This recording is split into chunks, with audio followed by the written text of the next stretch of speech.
praise the Lord. Katagaran ka kami sa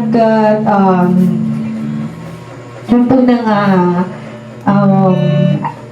welcome tayo, bisita tayo.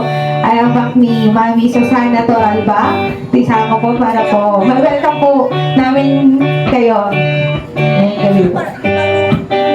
Tsaka po si Brother Eddie Boy po. Dito po tayo sa harap kami. Brother Lido po. Pastor Religion po.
Ay welcome nanay at sa kabataan po ni nanay. Si nanay po ay siya po yung kapatid na isa sa mga pastoran na si God na nasa Davao City, nasa Mindanao.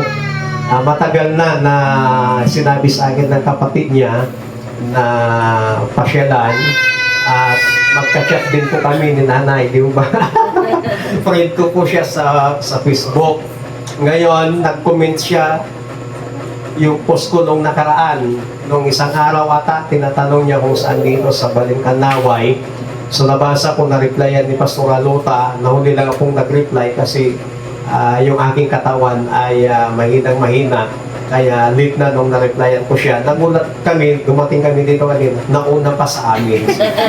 Saan po kayo galing? Sa Zone 4 Pastor. Galing po sila ng Zone 4, Rosales, Pangasinan. Nay, welcome ka rin sa sabi. Welcome po kayo dito, Nay. At sana hindi po ito yung huli, una at huli namin kayong makakasama sa lugar nito. Bagamat balkonahi pa lamang yung ating worship place. Okay po tayo po lahat tayong tumayo. Atin po silang ipanalangin. Panginoon, marami pong salamat sa gabi pong ito sa buhay ni nanay at ng kanyang apo na nakasama po namin sa gabing ito sa amin pong worship celebration.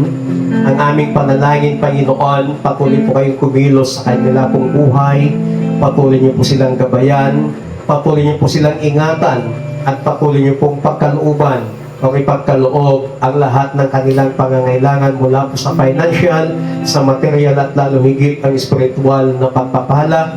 Patuloy mo rin silang pagkalooban ng magandang kalusugan sa kanila pong buhay, 10 ng kanilang miyembro ng pamilya mula sa oras na ito. Panginoon, patuloy po kayong kumilos sa buhay po ni nanay at ng kanyang buong pamilya. Sa inyo po namin sila pinagkakatiwala. Marami pong salamat. In Jesus Christ, mighty name we pray. Amen. God bless po. Welcome po. Welcome. Ngayon na po kayong bumalik.